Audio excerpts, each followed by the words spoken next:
Student हमारे सच्चिदानंद learning channel में सभी विद्यार्थियों का एक बार पुनः स्वागत है। इस वीडियो में हम लोग बात करेंगे गृह विज्ञान होम साइंस कक्षा 12वीं का जो pre board paper 2024 UP board का हुआ है। ये बहुत ही इंपॉर्टेंट पेपर है। आइए हम लोग एक एक क्वेश्चन को समझते हैं अच्छे से कि किस प्रकार के क्वेश्चन दिए गए हैं और आपके भी एग्जाम में ऐसे क्वेश्चन आ सकते हैं। और निश्चित तौर पर यह जो पेपर आया हुआ है, ये ऐसे क्वेश्चन आपके यूपी बोर्ड में देखने को मिलेगा जिस प्रकार से इंपॉर्टेंट क्वेश्चन इसमें दिए गए हैं। शुरू में ये निर्देश है आपका और अलग अलग क्वेश्चन के मार्क अलग अलग दिए गए हैं और कितने शब्दों में आपको जवाब देना है। यहाँ पे पहला प्रश्न ए बहुविकल्पी खंड शुरू होता है। प्रश्न एक का देखिए, एक का पहला, प्राचीन भारत का पारंपरिक व्यवसाय था। देखिए, कृषि, हस्तशिल्प, भारतीय व्यंजन, चित्रण कलाएं, ये सभी।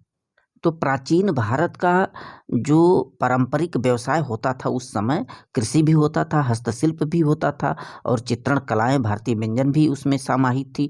तो ये घ वाला विकल्प आपका यहाँ पे राइट हो जाएगा, घ वाला। अब दूसरा देखें, पहले का दूसरा, उपभोक्ता के मौलिक अधिकार हैं सुरक्षा का अधिकार, चयन का अधिकार, सूचित किए जाने का अधिकार, ये सभी। तो उपभोक्ता के सभी मौलिक अधिकार है जितने भी दिए गए हैं, घ वाला इसमें राइट हो जाएगा, ये दूसरे का घ। अब आइए देखिए, यहाँ पे पहले का प्रश्न संख्या तीसरा, वर्तमान समय में हमारे देश में कुपोषण का रूप है अल्प पोषण, अति पोषण, क ख दोनों अनेक रूप हैं। देखिए, वर्तमान समय में हमारे देश में जब कुपोषण अल्प पोषण से भी हो जाता है और बहुत ज़्यादा ओवर डोज यदि आदमी खा लेता है तब भी बीमार कुपोषित हो जाता है। तो एक ग वाला विकल्प इस दृष्टि से राइट हो जाएगा। प्रश्न पहले का चौथा देखें, खाद्य प्रौद्योगिकी के विकास के परिणाम स्वरूप हमारे देश में, खाद्य प्रौद्योगिकी के विकास के परिणाम स्वरूप हमारे देश में रोजगार के अवसर बढ़ रहे हैं, रोजगार के अवसर घट रहे हैं, कृषि व्यवसाय को घाटा हो रहा है, छोटे व्यापारी समाप्त हो रहे हैं। देखिए, खाद्य प्रौद्योगिकी का जब विकास होगा तो रोजगार के अवसर हमारे देश में क्या होंगे, बढ़ेंगे, नए नए रोजगार बढ़ेंगे। तो क वाला विकल्प यहाँ पे राइट हो जाएगा आपका। आगे प्रश्न देखिए किस प्रकार क्वेश्चन दिए गए हैं। पांचवा, पहले का पांचवा, विश्व व्यापार संगठन की स्थापना कब हुई थी। देखिए, विश्व व्यापार संगठन की स्थापना 1995 में किया गया था, यानी कि ये ग वाला विकल्प आपका राइट हो जाएगा। इसके बाद प्रश्न संख्या दूसरा, ये दूसरे का पहला, प्रत्येक प्रश्न में 5-5 क्वेश्चन इसमें आए हुए हैं। दूसरे का पहला, इसी प्रारूप पर आपके यूपी बोर्ड में भी क्वेश्चन आएंगे ऐसे ही।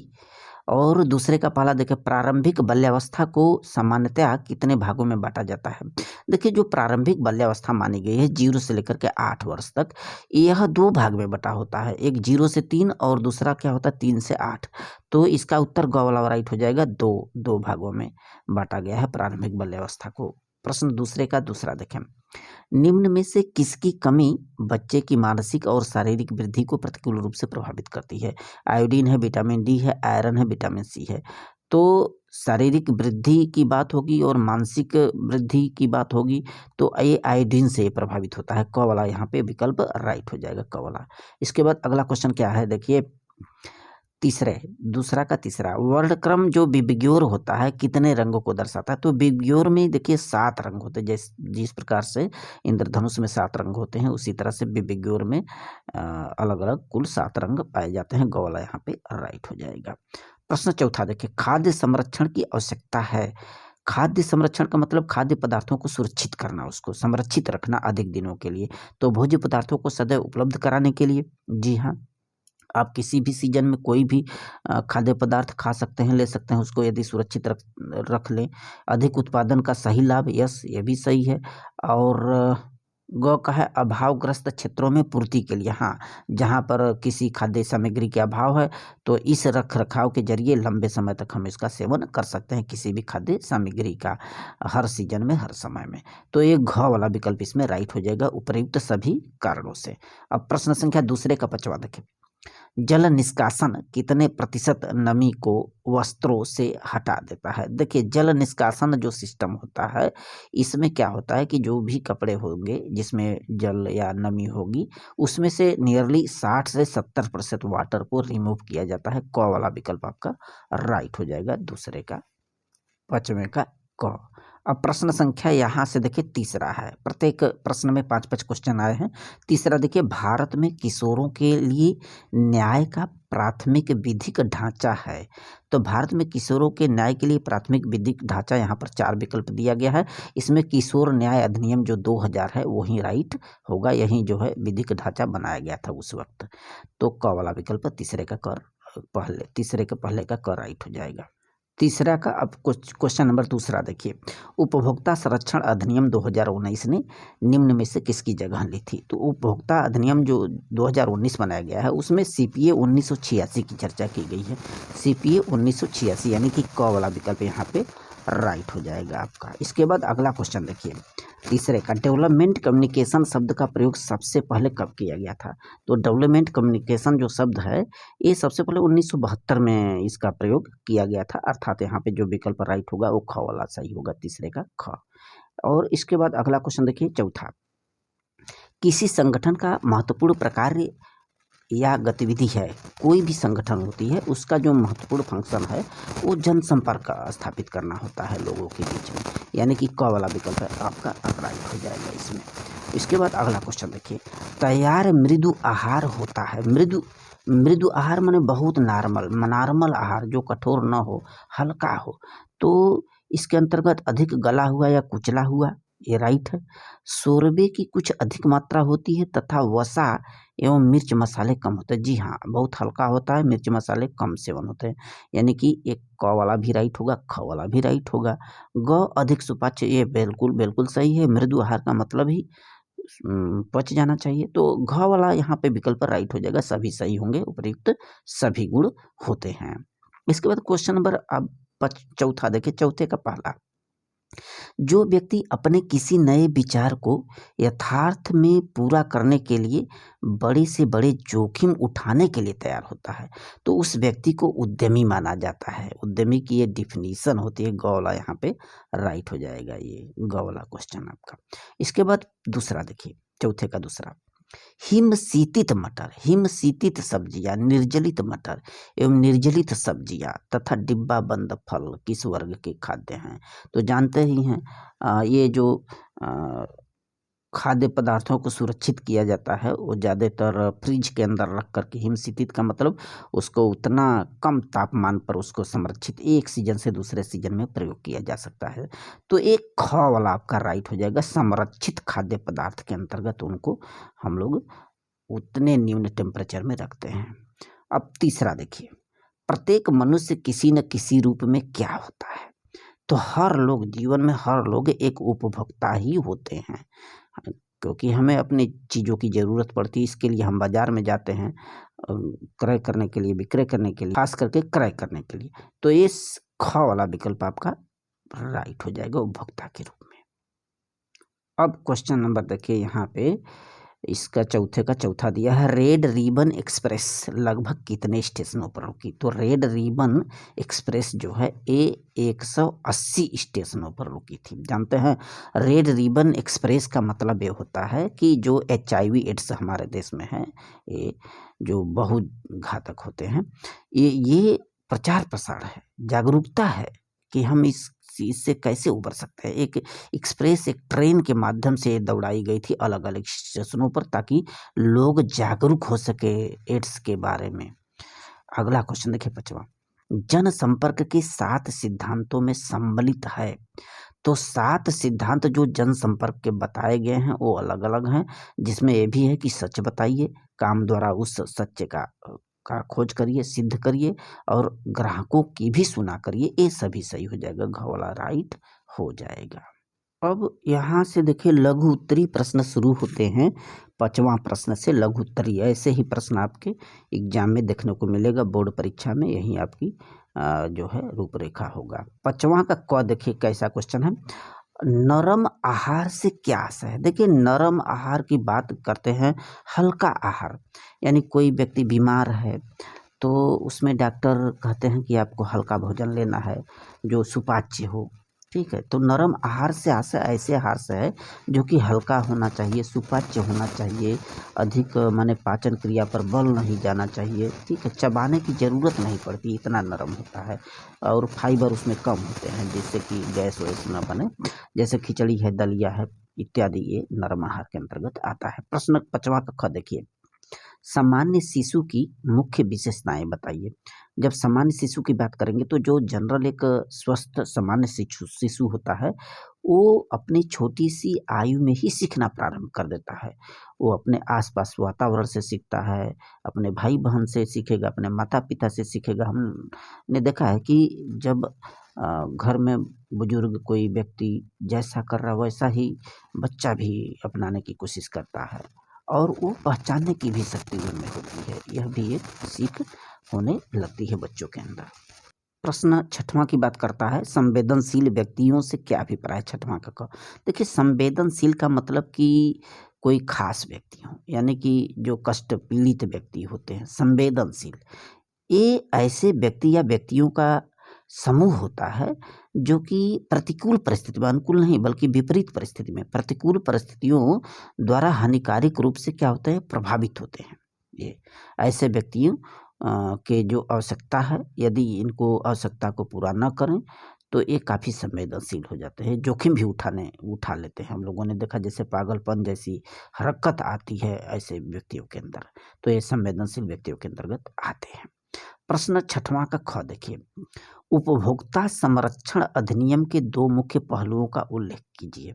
देखिए, उपभोक्ता संरक्षण का आशय उपभोक्ता की शिकायतों का त्वरित तो और कम समय में, सरल समय में और सस्ता निवारण होता है। उपभोक्ता संरक्षण का मतलब, जैसे आप किसी दुकान पर पहुँचे हैं और दुकानदार आपको घटिया सामान दे दिया है, आप उपभोक्ता हैं, घटिया सामान दिया है, तो आप कहाँ उसकी शिकायत करेंगे, ठीक है। इसके अंतर्गत आता है उपभोक्ता संरक्षण अधिनियम का जो पहलू है।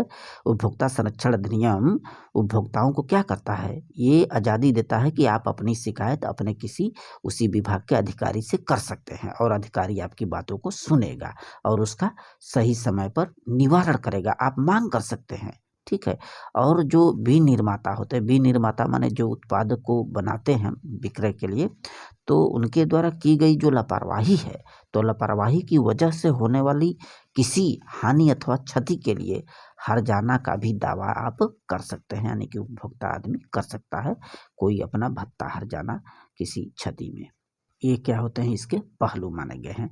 प्रश्न 7वां देखिए, 7वां का क, रेड रिबन एक्सप्रेस क्या है। वही बात किया न गया कि जो HIV एड्स है, HIV एड्स, उसके अंतर्गत क्या होता है कि HIV एड्स के बारे में हर लोग जाने, जागरूक हों, इसके लिए एक ट्रेन दौड़ाई गई थी, एक्सप्रेस दौड़ाई गई थी और उसके माध्यम से प्रचार प्रसार किया गया था। अभियान है ये जो रेड रिबन एक्सप्रेस है, जिसमें कि लाल रंग का कोई पट्टी क्रॉस के रूप में सजाते हुए सभी जनता के बीच जागरूकता फैलाने का काम किया जाएगा। ये तमाम जो एजेंसियां थी, एजेंसियों के माध्यम से प्रचार प्रसार किया जाता है। जैसे राष्ट्रीय एड्स नियंत्रण, नेहरू युवा केंद्र संगठन है, यूनिसेफ है, ये इन एजेंसियों के माध्यम से जागरूकता का कार्यक्रम किया गया था। ये रेड रिबन एक्सप्रेस के अंतर्गत उपयोग हुआ था। प्रश्न संख्या 7वां का ख देखें, संचार के सिद्धांत कौन कौन से हैं। देखिए, जन संचार के सिद्धांत पूछा जा रहा है, तो जन संचार के सिद्धांत की जब बात करेंगे तो उसमें जो आर्थर डब्ल्यू पेज थे, उन्होंने बताया कि कुल 7 सिद्धांत होते हैं जन सिद्धांत के। सच बोलो, ठीक है, फिर कार्य द्वारा उसको सिद्ध करो, फिर ग्राहक की बात सुनो, आने वाले कल के लिए प्रबंधन करो, जनसंपर्क का संचालन करना, फिर इस प्रकार करें जैसे कोई कंपनी इस पर क्या होता है, निर्भर होता है। भाई, जनसंपर्क का मतलब, जैसे मान लीजिए कोई सामग्री बना रही है कोई कंपनी, तो वह उनकी जो सामग्री है जनता तक जा रही है, तो आप ये सोच कर चलिए कि हर एक निर्मित वस्तु जो बाजार में है वो जनता तक जाएगी। इसी मद्देनज़र इसी भाव से हमें जनसंपर्क स्थापित करना चाहिए और यह समझें कि कंपनी का जो असली चरित्र है उसके लोगों पर निर्भर करता है। भाई कंपनी कैसे चलेगी? जब लोग राजी होंगे, लोग सहमत होंगे, जनता सहमत होगा, तो जनता ही किसी कंपनी के चरित्र को निर्धारित करती है।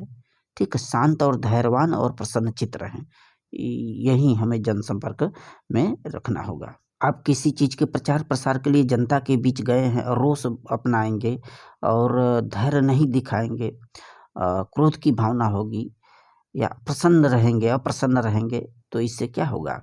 विचलन होगा जनसंपर्क में। वो जो आप लय पाना पाते हैं नहीं पा सकते।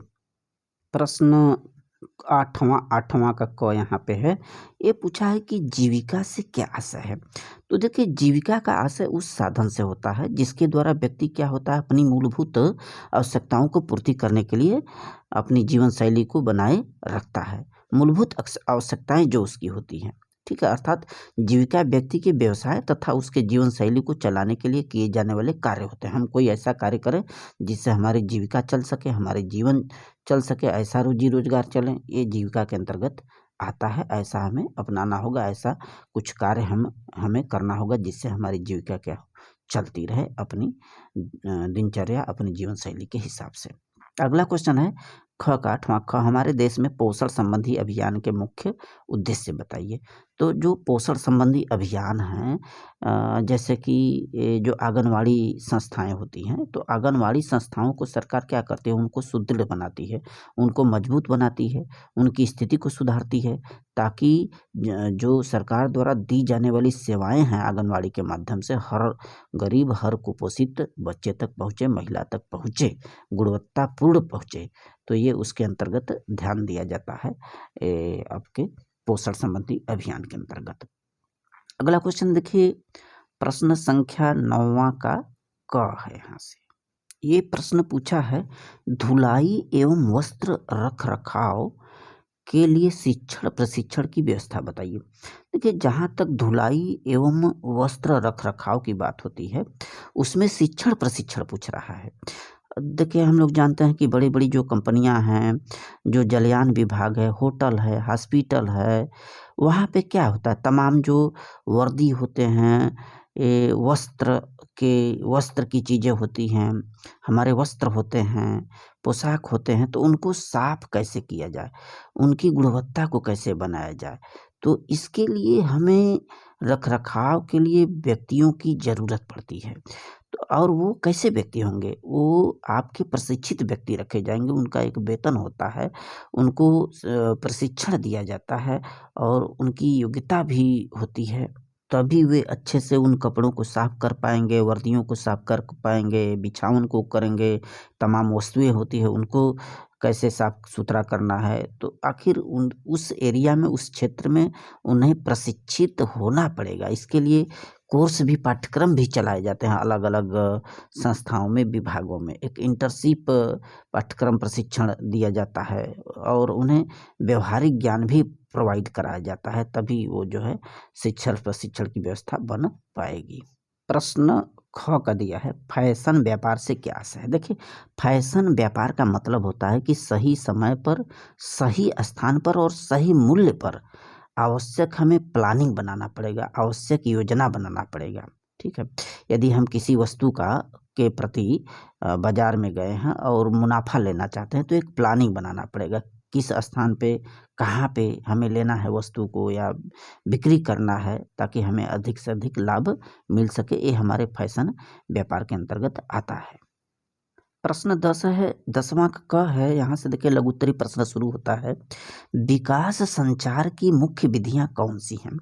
विकास संचार का मतलब कि कोई भी सूचना, कोई भी ज्ञान, बात एक स्थान से दूसरे स्थान तक संचारित किया जाना, समाज में एक व्यक्ति से दूसरे व्यक्ति को पहुंचना वह चीज़, ताकि वह अधिक से अधिक चीज़ों को, उसके बारे में जानकारी हासिल कर सके। तो विकास संचार की कुछ विधियां होती हैं, जैसे कि रेडियो तथा टेलीविज़न के माध्यम से अपनी बातों को एक स्थान से दूसरे स्थान तक बताया जाता है, ज्ञान को या कोई जानकारी या सूचना, जिससे वो व्यक्ति जान सके।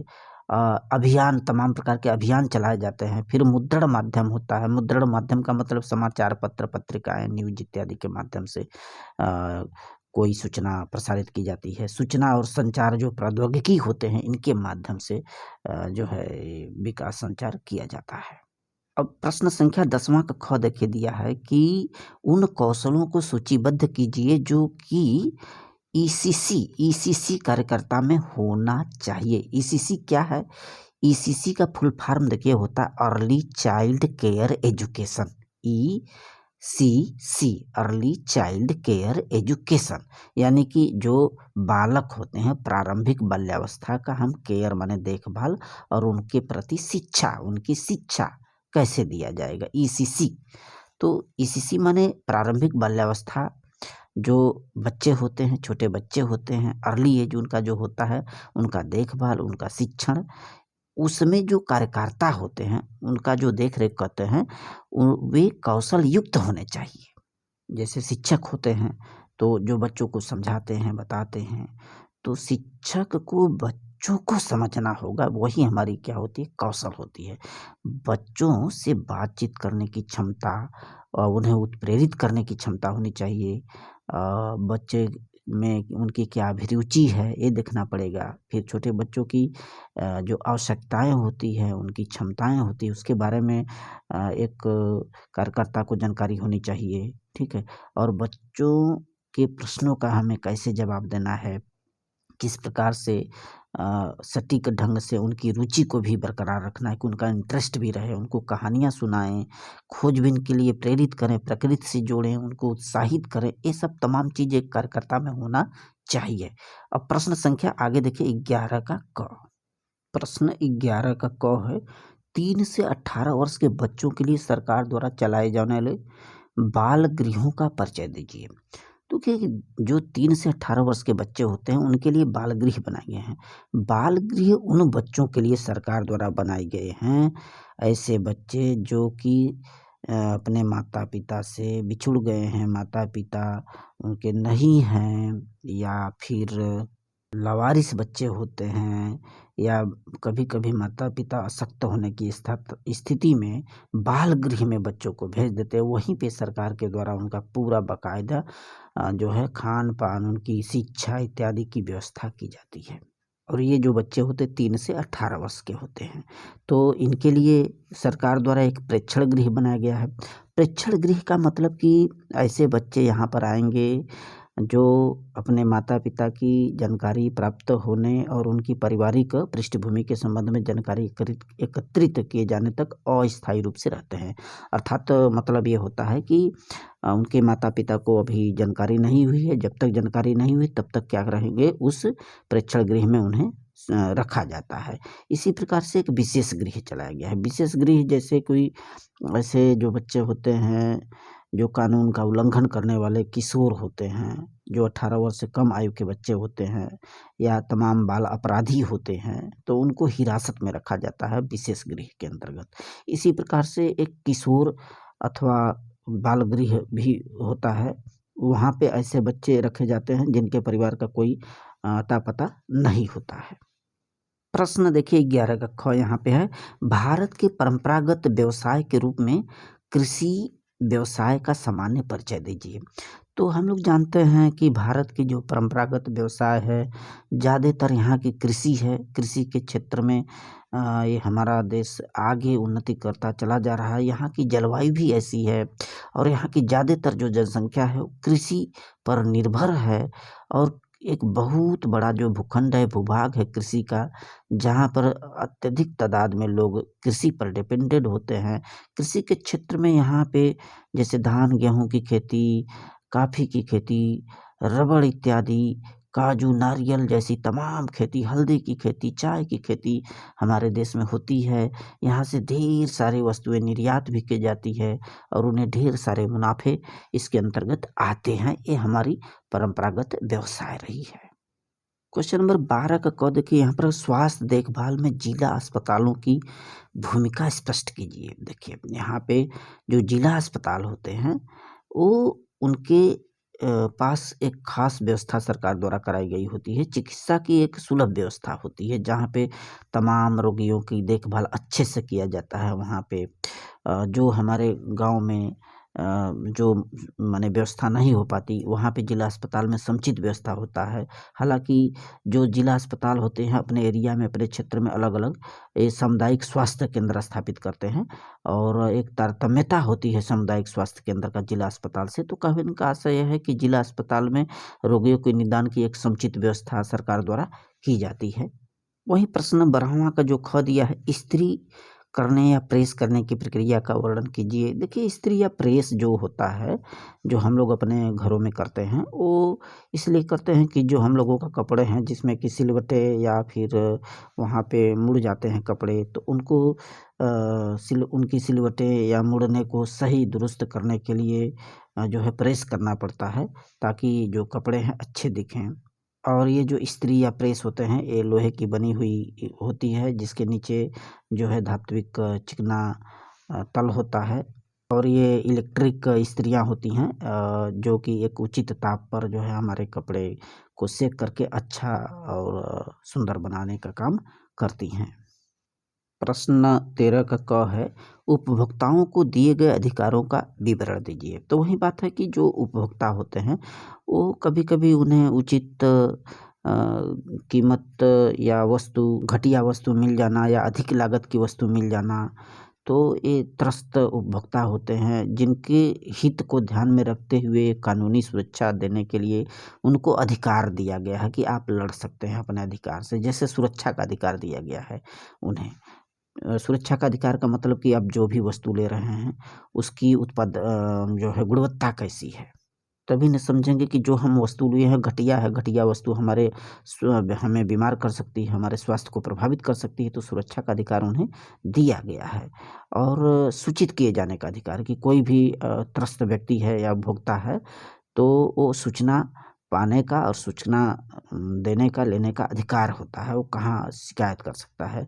फिर चयन का अधिकार होता है उसके अंतर्गत कि आप किस प्रकार की वस्तु का चयन करेंगे, गुणवत्तापूर्वक, कम कीमत की और कैसा डिजाइन है, नमूना कैसा है, चयन का भी अधिकार दिया गया है। फिर सुने जाने का अधिकार भी दिया गया है कि आपकी बातों को मंचों पर या आपके हित के लिए सुना जाएगा और आपके समस्याओं का निवारण भी उचित अधिकारियों के द्वारा किया जाएगा। ये तमाम जो है अधिकार दिए गए हैं उपभोक्ताओं को अपने हित के लिए।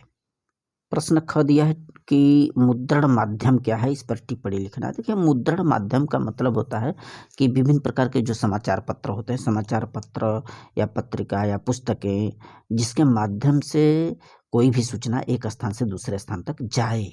देखें तमाम प्रकार के समाचार पत्र होते हैं, एजेंसियाँ होती हैं, तो वो अपनी सूचना को, एक घटना को एक स्थान से दूसरे स्थान तक पहुँचाते हैं। ख़ास करके जो ग्रामीण इलाके होते हैं, क्षेत्रीय इलाके, ग्रामीण क्षेत्रीय जो तमाम समस्याएँ होती हैं समाचार पत्रों के माध्यम से उनके बीच जाती हैं। परंतु हम लोगों ने देखा है कि बहुत सी ऐसी कुछ सूचनाएँ होती हैं, जैसे कृषि से संबंधित सूचनाएँ, दवाओं से संबंधित ख़ास करके जो हमारे किसान लोग होते हैं उनकी समस्याओं को अनदेखा किया जाता है, समाचार पत्रों में प्रकाशित नहीं किया जाता, जिससे कि वो समय से कोई भी लाभ उठा नहीं पाते अपने कृषि से संबंधित।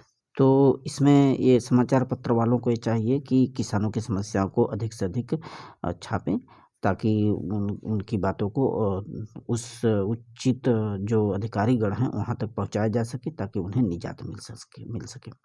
प्रश्न 14 का क है, आंतरिक और बाह्य संप्रेषण की तुलना कीजिए। देखिए, आंतरिक संप्रेषण का मतलब होता है कि एक बात, एक जो है ज्ञान, एक सूचना एक स्थान से दूसरे स्थान तक पहुंचना या एक व्यक्ति से दूसरे व्यक्तियों तक ले जाना संप्रेषण के अंतर्गत आता है। तो ये दो तरह का होता है, आंतरिक संप्रेषण, बाह्य संप्रेषण।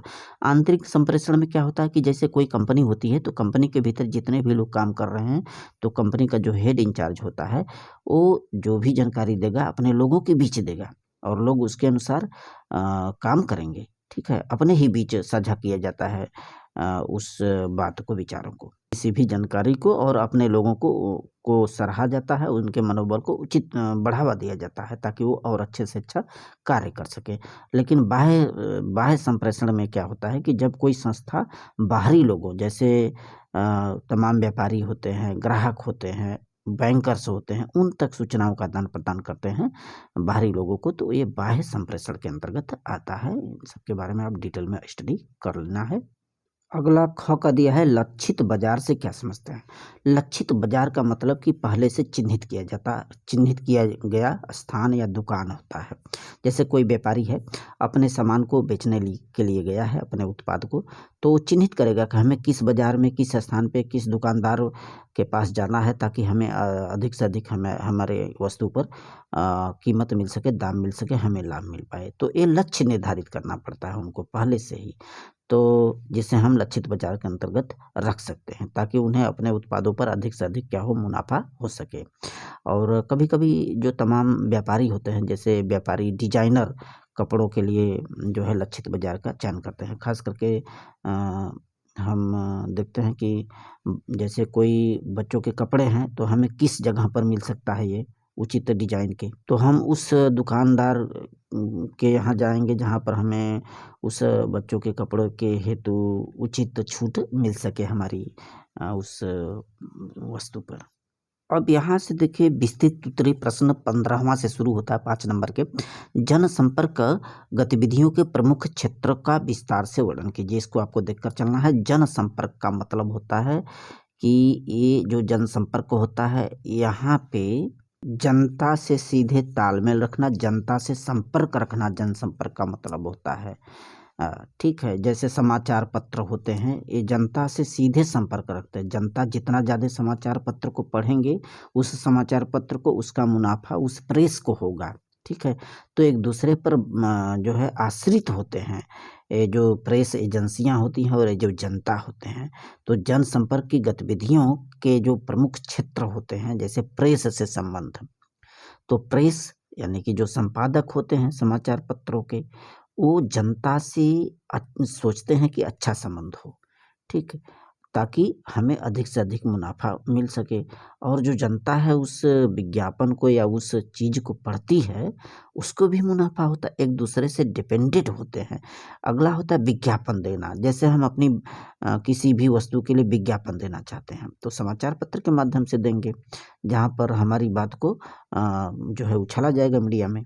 या हमारी जो भी उत्पाद हम बेचना चाहते हैं बाज़ार में, तो हम विज्ञापन दे दें ताकि हमारी जो उत्पाद है, हमारी जो वस्तु है, बहुत से लोगों तक जाए और हमें फिर उस वस्तु का अच्छा मुनाफा मिल सके। इसके लिए समाचार पत्र होते हैं, टीवी होता है, रेडियो होता है, पत्रिकाएं के माध्यम से हम विज्ञापन देते हैं।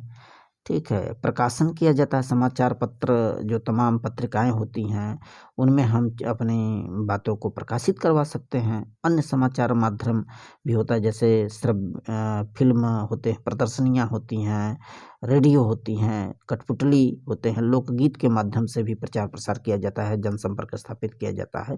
तो ये चीज़ें होती हैं। क्वेश्चन 15वां का जो ऑप्शनल है, देखिए यहाँ पे उपभोक्ताओं की मुख्य समस्याओं का विस्तार से वर्णन कीजिए।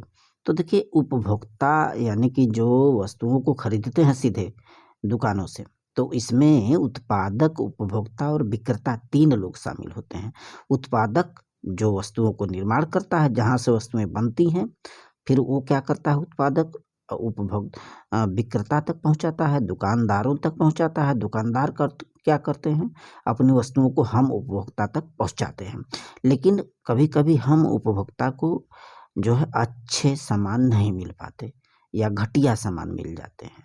ठीक, तो ये बहुत ज़रूरी है तालमेल, ये अपना अपना हित, अपनी अपनी लाभ, ये ज़रूरी है। कभी कभी क्या होता है, उत्पादक, उपभोक्ता और विक्रेता के बीच अपने हित को लेकर के इनके बीच आपसी रंजिश या टकराव हो जाते हैं।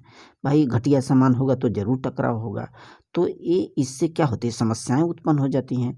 यही हमारी क्या होती है, उपभोक्ता समस्या के अंतर्गत रखी जाती है। और इसमें जो उपभोक्ता होता है वो धोखाधड़ी का शिकार बन जाता है, कभी कभी ठगी की समस्याएं, ठगी का शिकार बन जाता है घटिया सामान लेकर के। तो उपभोक्ता समस्याओं की जो मुसीबतें होती हैं वो बढ़ती जाती हैं। ठीक, क्योंकि ये जो वस्तुएं बनती हैं, बहुत खराब वस्तु मिल जाती है तब भी उनके सामने समस्या आ जाती है। ठीक, और लोकल सामान मिल जाए, मिलावटखोरी यदि बन जाए, मिलावटखोरी का तो हद हो गई।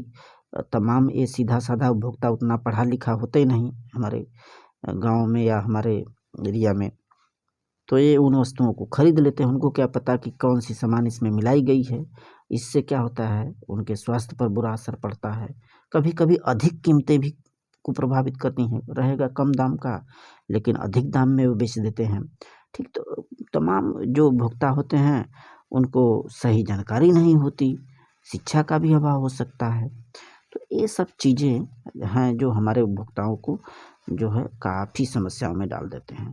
प्रश्न आगे देखिएगा, क्वेश्चन 16 है, हम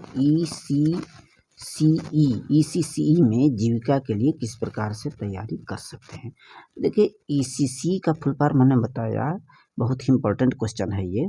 early child care and education, ECC यानी कि बाल्यावस्था का देखभाल, उनकी शिक्षा कैसे किया जाए। इसके अंतर्गत 6 वर्ष से कम आयु के बच्चे जो होते हैं उनकी एक अलग दुनिया होती है। इन छोटे बच्चों का एक अलग जो है उनका दुनिया होता है, वर्ल्ड होता है, उनकी एक सोच होती है। इनका ये प्रारंभिक बाल्यावस्था होता है। अब ये जो छोटे बच्चे होते हैं जिनका बाल्य विकास जो लोग करते हैं, जो कार्यकर्ता होते हैं, तो उन्हें क्या होता है कि एक दक्षता प्राप्त करनी होती है। जैसे शिक्षक होता है, उन्हें भी एक रोजगार मिलता है। आखिर हम छोटे बच्चों को कैसे मैनेज करें। छोटे बच्चों का देखभाल संस्थाओं के द्वारा या हमारे संस्थाओं में जो हमारे टीचर होते हैं या जो व्यक्ति नियुक्त किए जाते हैं, तो उन्हें भी प्रशिक्षित होना पड़ता है। अर्थात हम अपनी जीविका को, उन बच्चों का देखभाल करके हम अपनी जीविका को चला सकते हैं।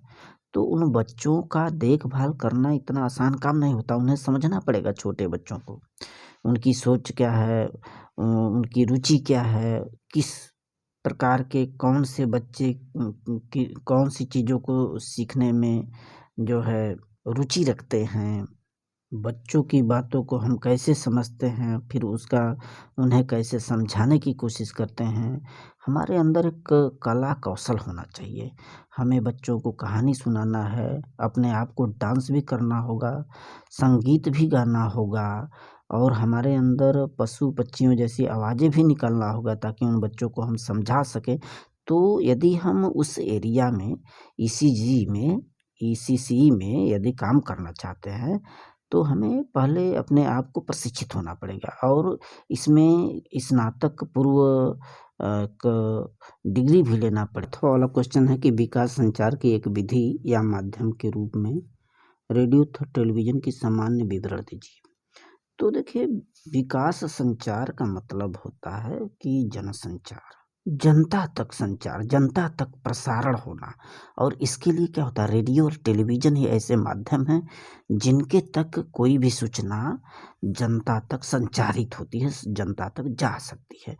तो रेडियो और टेलीविज़न बहुत ही अच्छे माध्यम हैं, लोकप्रिय माध्यम है और सस्ते माध्यम हैं। इसी की बात ये कर रहा है जो।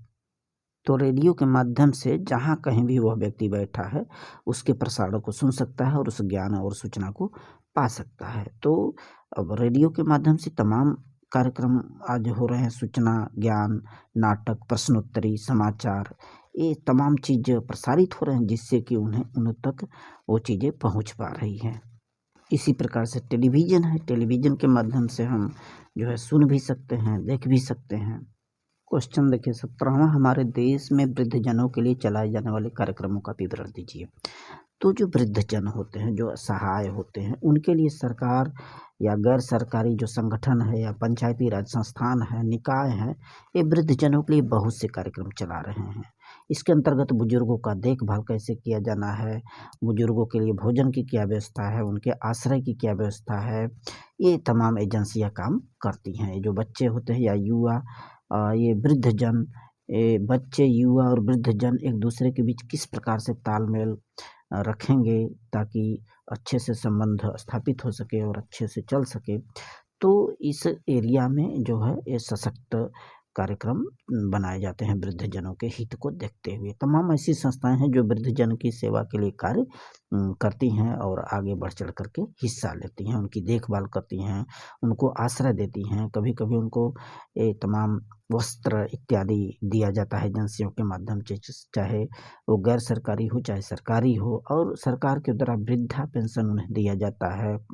ठीक है, रहने के लिए आश्रय दिया जाता है, मकान मुहैया किया जाता है। ये सब तमाम व्यवस्थाएं हैं वृद्धजन के हित में। प्रश्न 17वां का ये ऑप्शनल क्वेश्चन, जनसंपर्क गतिविधियों के प्रमुख क्षेत्रों का वर्णन कीजिए। वहीं रिपीटिंग क्वेश्चन दिया गया है, आया हुआ है।